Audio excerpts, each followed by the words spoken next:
Hi everyone. I guess we back for the part number three of our history of money, or is money the root of all evil? And as you can see my screen right now, the part number three, we will be addressing the development of coins and standardized currency.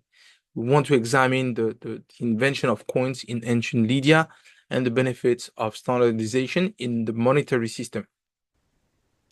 Now, if we want to do a segue between the part number one, two, and naturally link it to part number three, we could see in part number one the limitation of the barter system. The barter system was meant to allow an organized exchange between communities and individuals, but the evolution of the human civilization, grew. The complexity was turning to become too much for the barter system. So the humans needed a better system, such as the commodity money. But as we could see in part number two, the limitation and potential for corruption inherent in commodity money paved the way for the development of a more standardized and reliable form of currency, that is coins.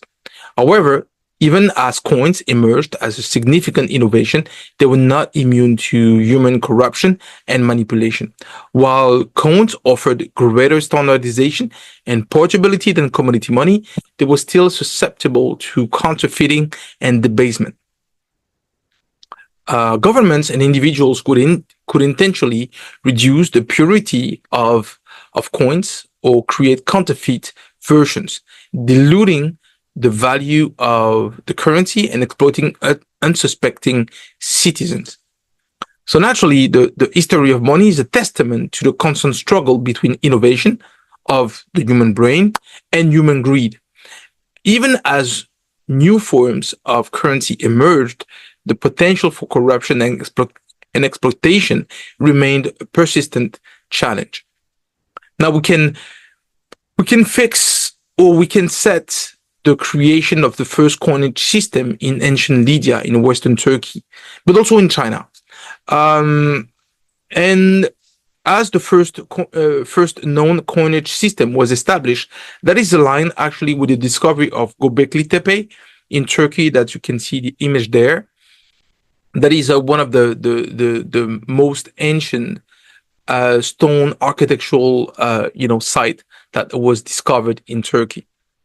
The need for a standardized and easily recognizable form of money to facilitate trade and commerce within and beyond the borders of a given set of communities, countries, or empires was extremely important. The innovation of coins and the benefit of standardization in a monetary system brought significant key points. The first one was the invention of coins. The Lydians, an ancient Anatolian civilization, are credited with inventing the first known coinage system between 600 and 700 BCE. They minted coins made of electrum. This is a natural alloy of gold and silver. Naturally, they needed standardization and quality. The use of coins provided a standardized unit of value, making it easier to determine the fair exchange value for goods and services.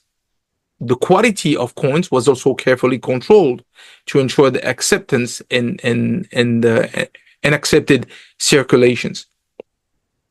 Empires such as Greece, ancient Greece, Rome, and Egypt played a crucial role in establishing a stable monetary system and facilitating trade within the borders of these such empires.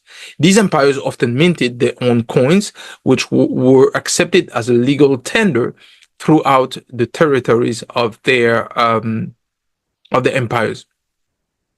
Colonialism and economic dominance.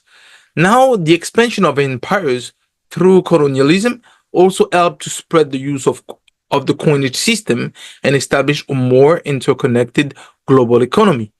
This is really something that is really reflecting on how Rome was built upon and the structure it was providing in order to guarantee that colonialism was basically, supporting commerce and exchange that is often involved the exploitation of resources and the imposition of unequal economic relationships. So naturally, if you impose your money, if you impose your own system, you destroy the economic system that was already in place.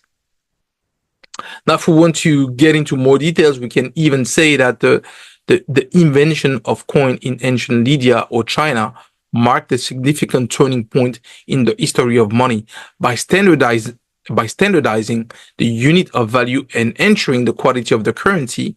Coins provided a more reliable and efficient medium of exchange than commodity money. Indeed, it is easier to transport coins than to transport a large quantity of grain or a herd of livestock through a long distance.